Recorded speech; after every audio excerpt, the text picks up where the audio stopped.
Hello viewers, welcome back to అన్నప్రసాద channel.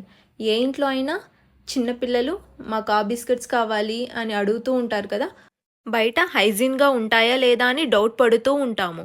అప్పుడు మీరే ఇంట్లో హెల్దీగా ఇలా చేసి ఒక ఎయిర్ టైట్ కంటైనర్లో స్టోర్ చేసి పిల్లలకు ఇచ్చారంటే వాళ్ళు కూడా చాలా టేస్టీగా తింటారు. ముందుగా ఒక బౌల్లో 1 స్లైసెస్ ఆఫ్ బటర్ని తీసుకొని బాగా స్మాషర్తో చిన్న చిన్న క్యూబ్స్గా స్మాష్ చేయండి. తరువాత 1 కప్పు గోధుమ రవ్వను తీసుకొని బటర్తో పాటు మిక్స్ చేసి బటర్ గోధుమ రవ్వలో పూర్తిగా కలిసేలా లమ్స్ లేకుండా ఇలా చేతితో మిక్స్ చేసుకోండి. తరువాత బిస్కెట్ క్రిస్పీనెస్ కోసం 1 or 2 టేబుల్ స్పూన్ రవ్వను కూడా యాడ్ చేసి ఒకసారి కలుపుకోండి. తరువాత టేస్ట్ ఎన్హాన్స్ చేయడం కోసం నేను 2 టేబుల్ స్పూన్స్ గీ వేశాను. మీరు ఆప్షనల్గా ఆయిల్ వాడాలనుకుంటే ఆయిల్ని వేడి చేసి వాడుకోండి. మనం యాడ్ చేసిన ఇంగ్రీడియంట్స్ అన్నీ పిండిలో పూర్తిగా కలిసేలా కలుపుకొని మనకు పిండి పర్ఫెక్ట్గా కన్సిస్టెన్సీ వచ్చిందని ఈ స్టేజ్లో ఒకసారి చెక్ చేసుకోండి. పెడు పిండిని తీసుకుంటే ఇలా పిండి ముద్దగా ఫామ్ అవ్వాలి. ఇలా కుదిరితే మీకు పిండి కరెక్ట్గా ఫామ్ అయిందని అర్థం. మీకు పిండి మరీ పొడిగా అనిపిస్తే ఇంకొక టేబుల్ స్పూన్ గీ వేసుకోండి. తరువాత ఒక మిక్సీ జార్లో 3 యాలుక్కలు వేసి డ్రై కోకోనట్ 1/4 టేబుల్ స్పూన్ కూడా యాడ్ చేసి ఫైన్గా వచ్చేలా మిక్సీ జార్లో గ్రైండ్ చేసుకోండి. తరువాత 1 కప్పు షుగర్ని కూడా యాడ్ చేసి కోకోనట్ షుగర్ పూర్తిగా మిక్స్ అయ్యేలాగా గ్రైండ్ చేసుకోండి. ఇక్కడ మీరు షుగర్ పౌడర్ తీసుకోవాలనుకుంటే 3/4 కప్ తీసుకోండి చాలు. ఇప్పుడు వీట్ పౌడర్లో ఈ షుగర్ పౌడర్ని మిక్స్ చేయండి.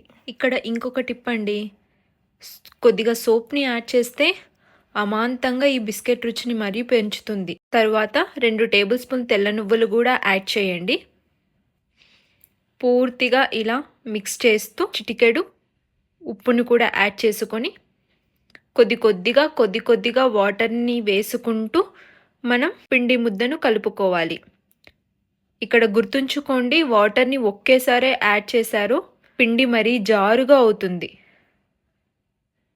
కాబట్టి కొద్దిగా కావాల్సినన్ని నీరు మాత్రం యాడ్ చేసుకుంటూ ఇలా బ్యాటర్ని కలుపుకోవాలి. ఇలా బ్యాటర్ని పూర్తిగా కలుపుకున్నాక 5 లేదా 10 నిమిషాల పాటు పిండి ముద్ద ఆరిపోకుండా లిడ్తో కవర్ చేస్తూ రెస్ట్ ఇవ్వండి. ఇప్పుడు పిండి ముద్దను చెక్ చేస్తే ఇలా మీ ఫింగర్ ప్రింట్స్ అందులో పడాలి. అప్పుడు మనకు పర్ఫెక్ట్ కన్సిస్టెన్సీ వచ్చినట్టు. సో ఇందులో నేను సగం పిండి ముద్దను మాత్రం వేరు చేసుకొని ఇలా చాపింగ్ బోర్డ్ కానీ ఏదైనా క్లీన్ టేబుల్ పైన మనం పిండి ముద్దను ఇలా రోల్ చేసుకుంటూ కావాల్సిన షేప్స్లో ఒక షార్ప్ నైఫ్ తీసుకొని కట్ చేసుకుంటే మీకు కూడా ఇలాంటి పర్ఫెక్ట్ షేప్ వస్తుంది. చూసారా, మన biscuits thickness minimum 1/2 to 1 inch ఉంటే చాలు. బిస్కెట్ షేప్ కట్ చేసేటప్పుడు మరీ గట్టిగా ఒత్తకండి. మిగతా పిండి ముద్దను మనం సపరేట్గా ఉంచుకున్నాం కదా, అందులో ఈ మిగిలిన పిండి ముద్దను కూడా కలిపి ఇలా పూర్తిగా అన్ని బిస్కెట్స్ని తయారు చేసుకొని ఒక ప్లేట్లో పక్కనుంచండి. తరువాత ఒక కడాయిలో నూనె ఎక్కువగా వేడి చేయకుండా మీడియం ఫ్లేమ్లో వేడయ్యాక ఒక్కొక్కటిగా బిస్కెట్స్ వేస్తూ ఇలా నెమ్మదిగా వేగనివ్వాలి. బిస్కెట్స్ ఈ స్టేజ్లో చాలా సాఫ్ట్గా ఉంటాయి కాబట్టి ఒక స్పూన్ సహాయంతో ఇలా ఒక్కొక్కటిగా మీరు టర్న్ చేసుకుంటే బిస్కెట్స్ విరిగిపోకుండా చక్కగా ఇలాంటి షేప్లోనే వస్తాయి. చూసారా, ఇప్పుడు నాకు biscuit colour light golden brown కలర్లో మారింది. సో అదేవిధంగా మిగిలిన బిస్కెట్స్ని కూడా మీడియం ఫ్లేమ్లో వేయించుకొని, ముఖ్యంగా బిస్కెట్స్ని ఫ్రై చేసేటప్పుడు నేను చెప్పిన టిప్స్ని గుర్తుంచుకొని ఫాలో అయితే మీకు కూడా ఇలాంటి పర్ఫెక్ట్ షేప్లో బిస్కెట్స్ వస్తాయి. ఇలా పూర్తిగా అన్ని బిస్కెట్స్ వేయించుకున్న తర్వాత ఒక ప్లేట్లో తీసుకొని సర్వ్ చేసుకుంటే రుచికరమైన ఆరోగ్యకరమైన బిస్కెట్స్ రెడీ. చూసారా నాకు బిస్కెట్స్ ఎంత క్రిస్పీగా వచ్చాయో.